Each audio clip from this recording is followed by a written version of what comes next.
नहमदुहु व नसल्ली अला रसूलिहिल करीम अम्मा बाद फ़अऊज़ु बिल्लाहि मिनश शैतानिर रजीम बिस्मिल्लाहिर रहमानिर रहीम।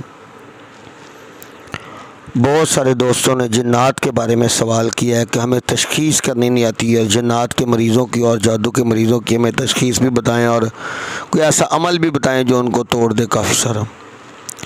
अब आप दोस्तों के लिए एक नक्श हाज़िर खिदमत है।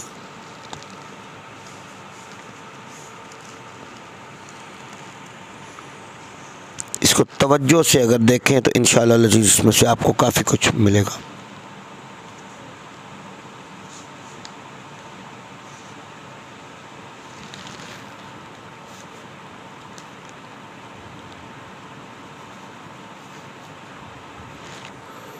अब इसमें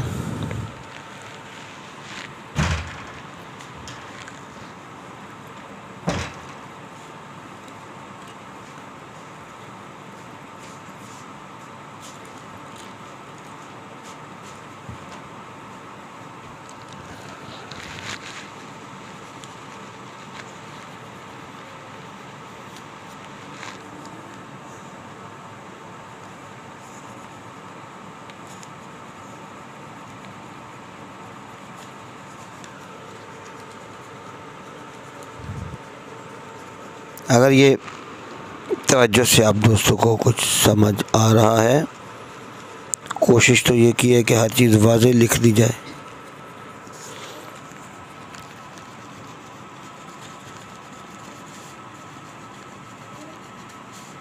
लानत हो दुनिया और आखिरत में इस मर्ज़ पर और अंजाम हो इन शयातीन के साथ।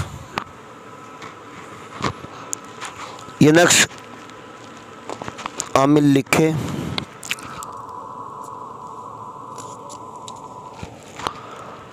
अब मेरे ख्याल में वाज़ेह नज़र आ रहा है। ये नक्श आमिल लिखे और लिखने के बाद इसको मरीज़ के जिस्म के ऊपर मलने का कहें।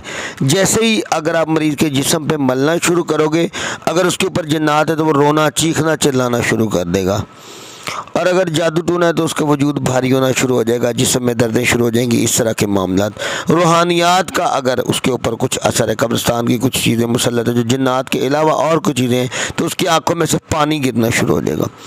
इस तावीज़ को लिखें और लिख कर के आप इसको चिराग के अंदर जला दें, और चिराग के अंदर जलने के बाद इसको कहीं कचरे के ऊपर फेंक दें, इसकी जो राख हो। तो अब आगे ये तावीज़ तो आपको दे दिया, अब अपने मरीज़ की शिद्दत को देखते हुए 7 से 9 दिन इस अमल को मुसलसल दोहराना होगा आपको।